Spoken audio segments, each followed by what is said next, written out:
حقیقت میں وہ لطف زندگی پایا نہیں۔ ڈاکٹر سید محبوب الحسن بخاری اس وقت جامعہ کراچی شعبہ فلسفہ میں پروفیسر کی حیثیت سے اپنی خدمات سر انجام دے رہے ہیں۔ آپ نے اپنی دینی تعلیم کو جامعہ علیمیہ اسلامیہ سے مکمل کیا اور اس وقت اپنی پوسٹ ڈاکٹورل لیول کی ریسرچ کو آپ جرمنی سے بھی مکمل کر رہے ہیں۔ متعدد تحقیقی مقالات کے مصنف ہیں اور یقیناً جب آپ ڈاکٹر صاحب کی گفتگو سماعت کرتے ہیں تو بہت کچھ سیکھنے کو میسر آتا ہے۔ اور بلا تاخیر میں ملتمس ہوں ڈاکٹر سید محبوب الحسن بخاری صاحب سے کہ آپ علم الکلام کا تعارف، اس کا تاریخی ارتقاء، مناہج فکر اور نمائندہ شخصیات و کتب کے حوالے سے اپنے خیالات کا اظہار فرمائیں۔ بسم اللہ الرحمن الرحیم۔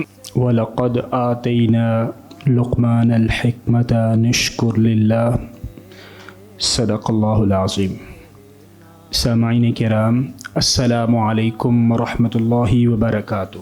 جیسا کہ آپ تمام احباب جانتے ہیں کہ آج ہم نہایت مختصر سی گفتگو کریں گے علم الکلام کے تعارف کے حوالے سے۔ اس میں 2 سے 3 چیزیں جو ہم نہایت عمومی طور پر بیان کرنے کی کوشش کریں گے، اس میں یہ ہے کہ علم کلام کیا ہے، اس کی مختصر سی تاریخ، تاکہ یہ اندازہ ہو کہ یہ کس طرح مختلف انداز میں، مختلف ادوار میں اپنے علمی رچنس کو پہنچتا ہے، اور اس کے ساتھ ساتھ چند چیدہ مسائل جو کہ علم الکلام میں زیر بحث آتے ہیں، اس حوالے سے ایک تعارف ہوگا۔ تو بالعموم اگر آپ اپنے ذہن میں یہ رکھیں کہ دراصل یہ جو پہلی گفتگو ہے یہ ابتدائی تعارفی علم کلام کے حوالے سے۔ قرآن کریم کی ایک آیت مبارکہ کو میں نے بطور برکت اور موضوع سے قدر نسبت کے اعتبار سے تلاوت کیا، جس میں اللہ رب العزت نے حضرت لقمان علیہ السلام کے حوالے سے ارشاد فرمایا کہ ہم ہیں جنہوں نے حضرت لقمان کو حکمت کی دولت سے دولت عطا فرمائی، اور اس پر چاہیے کہ وہ شکر گزار ہوں۔ یہاں پر جو حکمت ہے اسے اللہ رب العزت نے ایک تو اپنی نسبت عطا فرمائی، اور اس کے ساتھ ساتھ حضرت لقمان کو اسی نسبت سے اپریشیٹ بھی کیا۔ اور حکمت پھر وہی روایت کہلاتی ہے جو مسلمانوں نے اپنائی اور ایک مکمل سائنس کے طور پر سامنے آئی۔ حدیث جبریل کے حوالے سے آپ نے ضرور سنا ہوگا، اور اس روایت میں حضور پرنور حضرت محمد مصطفیٰ صلی اللہ تعالی علیہ وسلم، جیسا کہ آپ کا عام مزاج تھا اور عام روایت تھی کہ جب بھی آپ صحابہ کرام کے درمیان موجود ہوتے تو سوالات آپ سے کیے جاتے دین کی فہم کے حوالے سے۔ تو یوں ہی ایک مجلس میں آپ تشریف فرما تھے، تو اس دوران حضرت جبریل انسانی شکل میں تشریف لاتے ہیں اور چند سوالات کرتے ہیں۔ اس میں سے ایک سوال تھا کہ اے اللہ کے رسول، آپ ہمیں یہ بتائیے کہ ایمان کیا ہے؟ تو حضور پرنور حضرت محمد مصطفیٰ صلی اللہ تعالی علیہ وسلم ارشاد فرماتے ہیں کہ ایمان دراصل نام ہے ایمان لانا اللہ رب العزت کی توحید پر، ملائکہ پر، قرآن کریم پر بطور اللہ کے کلام کے، اور دیگر اس سے پہلے والی کتابوں کے، رسالت پر، روز آخرت پر۔ پھر دوسرا سوال حضرت جبریل یہ فرماتے ہیں کہ اے اللہ کے رسول، ہمیں یہ بتائیے کہ اسلام کیا ہے؟ حضور پرنور حضرت محمد مصطفیٰ صلی اللہ تعالیٰ علیہ وسلم ارشاد فرماتے ہیں کہ اسلام یہ ہے کہ آپ 5 وقت کی جو نماز فرض ہے اسے ادا کریں، رمضان المبارک کے روزے رکھیں، زکوٰۃ ادا کریں، حج کریں۔ پھر حضور اکرم صلی اللہ تعالیٰ علیہ وسلم سے تیسرا سوال کیا گیا کہ اے اللہ کے رسول یہ بتائیے کہ احسان کیا ہے؟ تو حضور اکرم صلی اللہ تعالیٰ علیہ وسلم نے ارشاد فرمایا کہ اس انداز میں عبادت کرنا کہ آپ خدا کو دیکھ رہے ہیں، اور اگر یہ نہ ہو سکے، اس بات کی استطاعت نہ ہو، تو کم از کم اس بات کا خیال کرنا کہ خدا آپ کو دیکھ رہا ہے۔ اسے احسان کہا گیا۔ اب اس کے علاوہ بھی ایک سوال تھا، تو لیکن اپنی موضوع کی مناسبت سے میں نے یہاں پر اس گفتگو کو روکا۔ حضور اکرم صلی اللہ تعالیٰ علیہ وسلم سے یہ جو 3 سوالات کیے گئے، مسلمانوں میں 3 بڑی سائنسز، 3 بڑے علوم جو بعد میں بہت ہی ایک منظم انداز میں سامنے آئے، اس میں سے ایک سائنس تھی جسے ہم علم کلام کہتے ہیں، اور جو پہلا سوال میں نے ذکر کیا وہ تھا یعنی ایمانیات کے حوالے سے سوال۔ دوسرا سوال فقہ بنا، فقہ کی پوری سائنس بنی، یعنی نماز، روزہ، زکوٰۃ، حج۔ اور تیسری جو سوال تھا احسان کے حوالے سے، وہ سوال تھا جس پر ایک مکمل سائنس کے طور پر ہمارے ہاں احسان یا تصوف اس کی روایت سامنے آئی۔ تو 3 مسلمانوں میں بڑی منظم انداز میں جو سائنسز سامنے آتی ہیں وہ یہ آتی ہیں جس پر مسلمانوں نے خوب غور و خوض کیا، اور مسلمانوں کی داخلی محنت کے نتیجے میں یہ بہت ہی یونیک ڈسپلنز سامنے آتے ہیں۔ ان میں سے جو پہلا ڈسپلن ہے جسے ہم نے کہا ایمانیات، جس میں یہ سوال ہوا کہ ایمان کیا ہے، تو اس کا جو جواب حضور اکرم صلی اللہ تعالیٰ علیہ وسلم نے دیا، اس کو ایک مکمل سائنسی انداز میں جب آگے ڈیولپ ہوئی تو وہی آج کی موضوع کا گفتگو ہے، جسے ہم علم العقیدہ بھی کہتے ہیں، علم الکلام بھی کہتے ہیں۔ تو اسی پر آج ہم ایک تعارفی گفتگو کریں گے، اور انشاءاللہ تعالیٰ ہفتے والے دن، کل اور پرسوں اس کے اوپر تفصیلی گفتگو ہم کرتے چلے جائیں گے۔ تو اب سوال یہ پیدا ہوا کہ علم الکلام کیا ہے، اسے کیوں علم الکلام کہا جاتا ہے؟ تو اس کی کئی وجوہات بیان کی جاتی ہیں، چند ان میں سے آپ کے سامنے گوش گزار کرتا ہوں۔ کلام جیسا کہ ہم جانتے ہیں کہ عربی زبان میں گفتگو کو کہتے ہیں، تو اللہ رب العزت نے وہ گفتگو جو کہ انبیاء کے ذریعے سے عام لوگوں تک پہنچائی، احکامات کی صورت میں، اخلاقی تعلیم کی صورت میں، یہ جو گفتگو جو لوگوں تک پہنچائی گئی خدا کی، جو کہ قرآن کریم کی صورت میں ہمارے پاس محفوظ ہے، تو علم الکلام کو علم الکلام کہا گیا اس کے موضوع کی وجہ سے، یعنی وہ آبجیکٹ آف اسٹڈی کیا ہے؟ وہ آبجیکٹ آف اسٹڈی ہے کلام اللہ، اللہ رب العزت کا کلام۔ تو اللہ رب العزت کے کلام کی وجہ سے اسے علم کلام کہا جاتا ہے، یہ ایک وجہ ہے۔ دوسری وجہ جو بیان کی جاتی ہے چند وجوہات میں سے، وہ یہ ہے کہ اس کا منہج جو ہے، اس کا نام بھی کلام رکھا گیا۔ اچھا، منہج سے کیا مراد ہے؟ منہج سے مراد یہ ہے جسے ہم انگریزی میں ڈائلیکٹکس بھی کہتے ہیں، کہ ایک سوال کیا جاتا ہے اور پھر اس سوال کا جواب دیا جاتا ہے، اس جواب پر کچھ اعتراضات کیے جاتے ہیں اور پھر ان اعتراضات کا جواب دیا جاتا ہے۔ یوں گفتگو پہلے نقطے سے جب اگلے نقطے تک اور پھر اس سے اگلے نقطے تک پہنچتی ہے، تو گفتگو میں بامانی انداز میں ایک منظم، مدلل، منطقی انداز میں آگے بڑھتی ہے، اور پھر سائل اپنے سوال کو کے جواب کو تلاش کرتا ہے، اور یوں گفتگو کا سلسلہ آگے بڑھتا ہے۔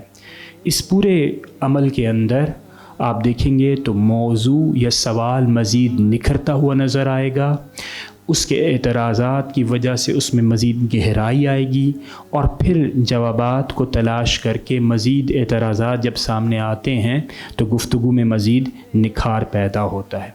وہ احباب جنہوں نے اس علم ایمانیات کے سوال کو ایڈریس کیا، ان کا یہ منہج، جسے اس زمانے میں کلام کہا جاتا تھا، ڈائلیکٹکس تھی، اس لیے بھی اس کا نام کلام پڑ گا اور اسے علم الکلام کہا جاتا ہے۔ یہ دو وجوہات ہو گئیں۔ تیسری وجہ یہ ہے کہ یعنی جس انداز میں مسلمانوں نے الہیاتی سوالات کے جوابات تلاش کرنے کی کوشش کی تو اس کو علم الکلام کہا گیا۔ تو یہ چند بنیادی باتیں تھیں علم الکلام کے حوالے سے کہ علم کلام کو علم کلام کیوں کہا جاتا ہے، ان میں سے چند وجوہات آپ کے سامنے بیان کی۔ اس سے زیادہ کافی گفتگو اس کے اوپر موجود بھی ہے، اور ظاہر ہے جو لوگ اس کو مزید آگے تفصیلات میں جاننا چاہیں وہ مزید مختلف کتب کی طرف رجوع کر سکتے ہیں۔ اب ایک اور سوال یہ پیدا ہوا اور جس کا جواب ہم تلاش کرنے کی کوشش کرتے ہیں کہ کلام کیا پہلے تھا اور فلسفہ اسلامی فلسفی بعد میں آئی، یا فلسفی پہلے تھی اور کلام بعد میں آیا؟ تو یہ ایک بحث ہے جو کہ مستشرقین کے اندر بھی موجود ہے اور ہمارے اندر بھی موجود ہے، اور یہ ایک تاریخی سوال ہے۔ یہ کون سا سوال ہے؟ تاریخی سوال ہے۔ تاریخی سوال سے مراد یہ ہے کہ کون سی چیز پہلے ہے اور کون سی چیز بعد میں آئی۔ اس میں جو بنیادی بات ہے جس کے اوپر ہمیں غور کرنے کی ضرورت ہے وہ یہ ہے کہ کلام کی میتھڈالوجی مسلمانوں میں پہلے رائج ہوئی اور فلسفہ بعد میں پروان چڑھا۔ یعنی جو ایمانیات کے سوالات تھے، اس خاص منہج کو اپناتے ہوئے جب مسلمانوں نے ان سوالات کو ایڈریس کرنے کی کوشش کی تو جو منہج کلام ہے اسے سب سے پہلے آپ نے منطبق کیا، اور فلسفہ جو مسلم فلسفی ہے جس کے بانی کندی ہیں وہ یقیناً بعد کی پیداوار ہے۔ اور پھر یہ بحث ہوتی ہے کہ کلام اس لیے پہلے ہے، اور کلام کے حوالے سے ایک اور مسئلہ یہ بھی بیان کیا جاتا ہے کہ جو اصول الفقہ ہے، تو جب فقہی مسائل کو مسلمان حل کر رہے تھے تو جن اصولوں کی بنیاد کے اوپر انہیں ان مسائل کو حل کیا جاتا، کلام دراصل انہی سے انسپائرڈ ہوئے تھا، جس کو مسلمانوں نے اپنے خاص انداز میں ڈھالا۔ تو اب ہم آتے ہیں چند ان سوالات کی طرف جو کہ علم کلام کے اندر بنیادی طور پر اٹھائے جاتے ہیں۔ علم کلام کے اندر کافی سوالات اٹھائے جاتے ہیں، لیکن چند سوالات نہایت اہم ہیں جو کہ اس کے تمام مندرجات کے ذمہ دار ہیں، اس کی بحث انہی سوالات کے گرد گھومتی ہے۔ تو اس میں سے پہلا سوال تو یہ ہے کہ ایمان کی حقیقت کیا ہے؟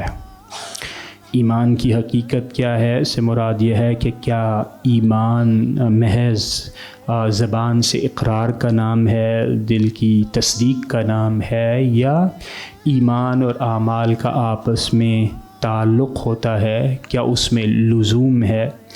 اور اسی کے ساتھ ساتھ ایک اور متعلقہ سوال یہ ہے کہ اگر کوئی شخص گناہ کبیرہ کا ارتکاب کرے تو کیا وہ مسلمان کہلائے گا، کیا وہ مسلمان رہے گا یا نہیں رہے گا؟ تو مختلف مکاتیب، مختلف فرق اس کے اوپر مختلف انداز میں گفتگو کرتے ہیں، جسے ہم انشاءاللہ تعالیٰ آگے دیکھنے کی کوشش کریں گے۔ لیکن علم کلام کے چند بنیادی بہت ہی اوائل کے سوالات میں سے یہ ایک سوال ہے۔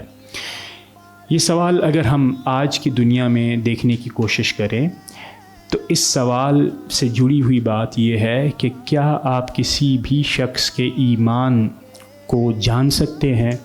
کیا کسی بھی شخص کے ایمان تک ہماری رسائی ممکن ہے؟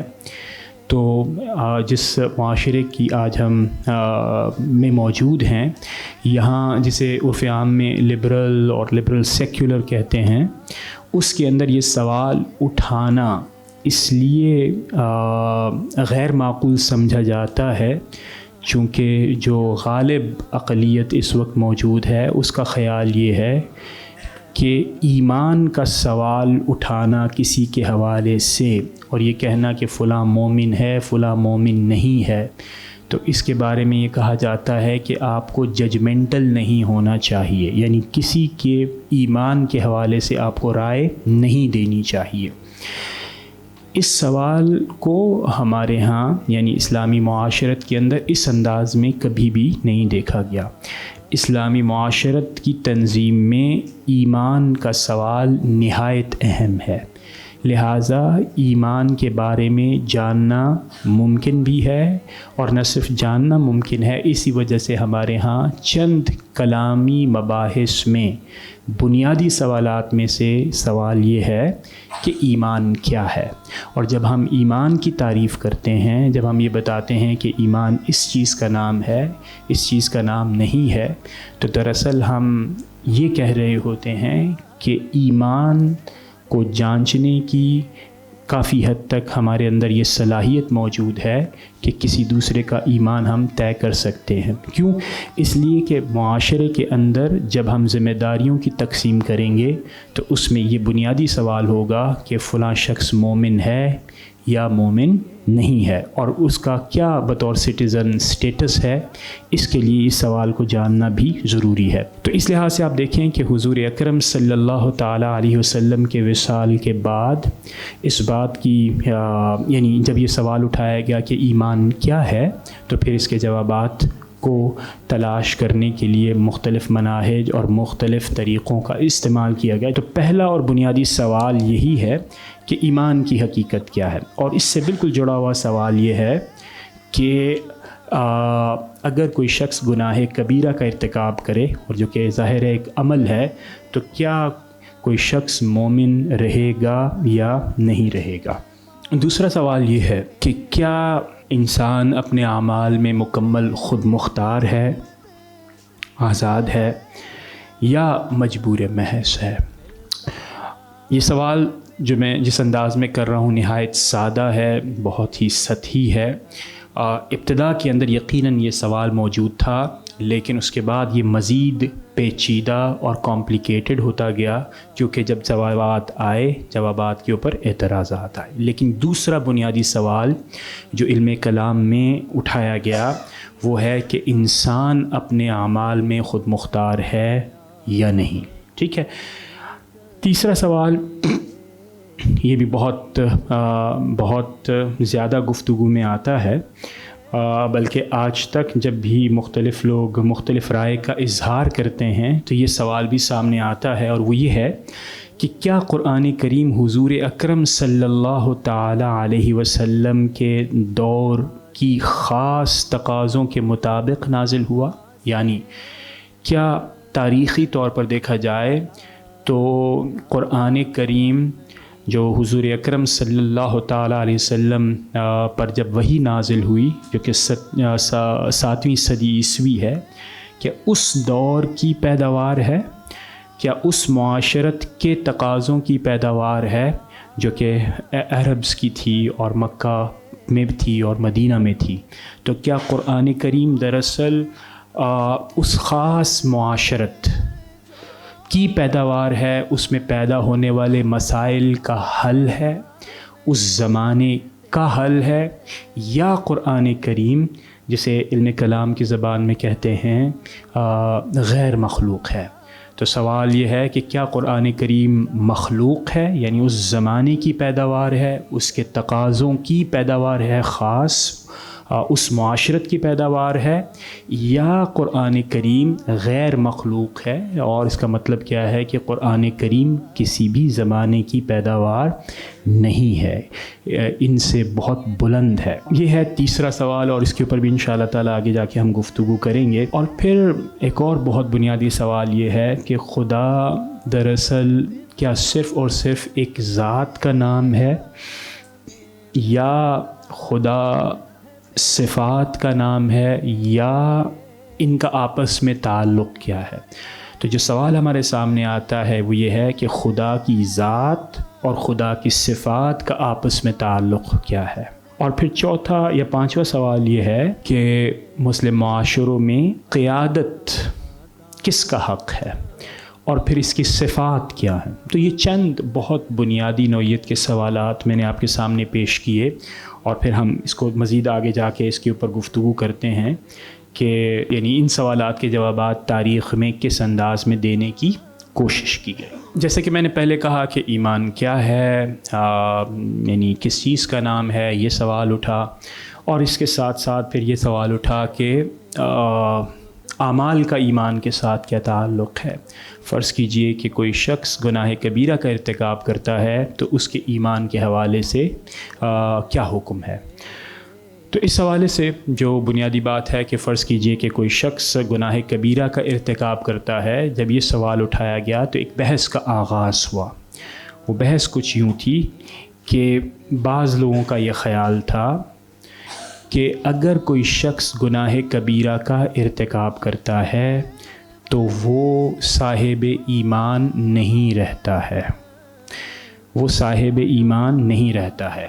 یوں اس طبقے کا یا اس فرقے کا خیال یہ تھا کہ ایمان اور عمل ان دونوں کا آپس میں اس انداز کا تعلق ہے کہ جیسے ہی آپ نے گناہ کبیرہ کا ارتکاب کیا ویسے ہی آپ دائرہ اسلام سے باہر ہو گئے. تو جب تک کہ اب آپ توبہ نہیں کریں گے واپس دائرہ اسلام میں آپ داخل نہیں ہوں گے.